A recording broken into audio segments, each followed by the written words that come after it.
Hey everybody, Tosan here with a quick and easy macro guide. I know most people just want to get the macros in GTFO, so I'm going to go as quick as I possibly can. First up is a pet passive Scattershot macro. This is not mandatory or necessarily super suggested.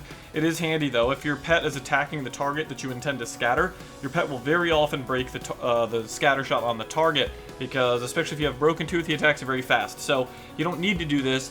But if you don't use this macro, I highly recommend just pulling your pet back manually before you Scattershot, but that's kind of annoying to get used to, especially with reactionary scatters, so I highly recommend this macro just for that reason. Sometimes you'll be attacking, you're sicking your pet on a target far away, and maybe you don't want to pull him back just yet, and you scatter an off target, which can make this macro annoying sometimes, but I think it's worth it because that scenario is not that common. Second is a Raptor Strike start attack macro.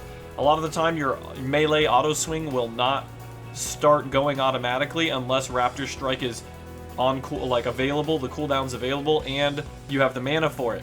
So if you're or if it's already on cooldown and you want to melee somebody, maybe they're in your dead zone and a white attack might finish them off, then having a start attack macro is very handy for that because it won't automatically auto attack without that line for some freaking reason.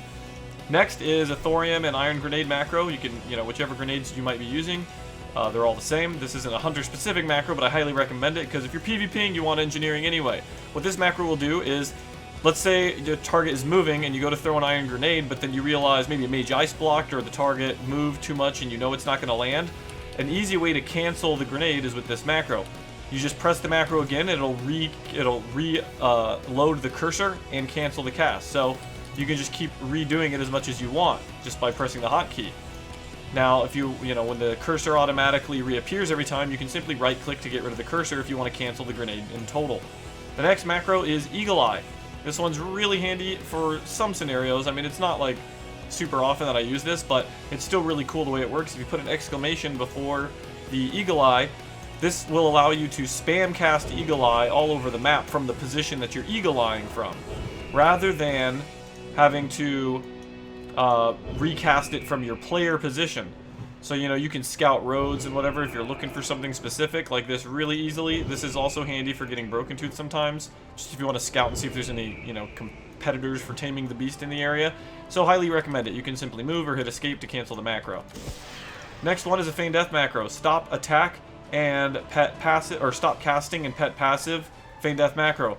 Pet passive for the same reason as Scattershot, because you don't want your pet to be attacking a target you trap, but also you can't even drop a trap if your pet is attacking, because if your pet is continuously attacking a target while you're already in combat, it will keep you in combat. If your pet is continuously attacking when you feign death, you will not exit combat, and therefore you can't set a trap. So this is a must-have macro. Pet passive feign death. Highly recommend. Oh look, a horde. I'll let you live for now because I'm making a guide. Oh shit, there's multiples of them. Oh god.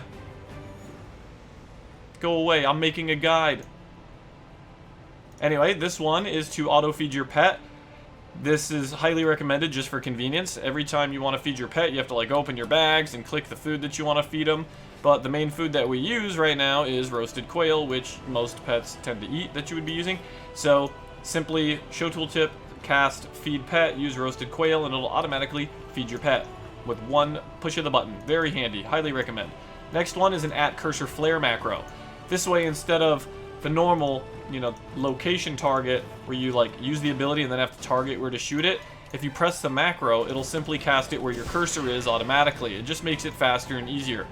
The only downside to this though is you don't know the limited range. It's not like in retail WoW where it has an automatic auto max range cast. On retail, they changed it a while back where if your cursor is super far away, it'll automatically cast it at the maximum range in that direction where your cursor is.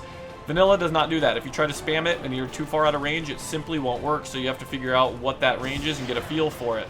So, still highly recommended, even though it can be annoying at times. The next one is a combination of Mend Pet and Revive Pet. So this will mend pet if your pet is alive, and if your pet is dead, it will automatically revive pet instead. This one is just if you happen to use a wolf for raiding. Absolutely not mandatory, but if you happen to use a wolf for raiding, you can macro this into aim shot and or multi-shot to cast Furious Howl with those abilities. It's super not important, but it's just handy if you're using a wolf.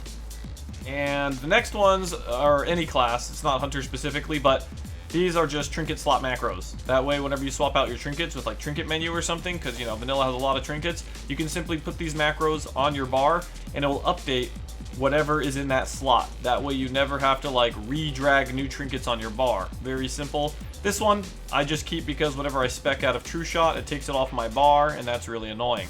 But if you have this macro, it'll just stay in the slot. Not important, but convenient.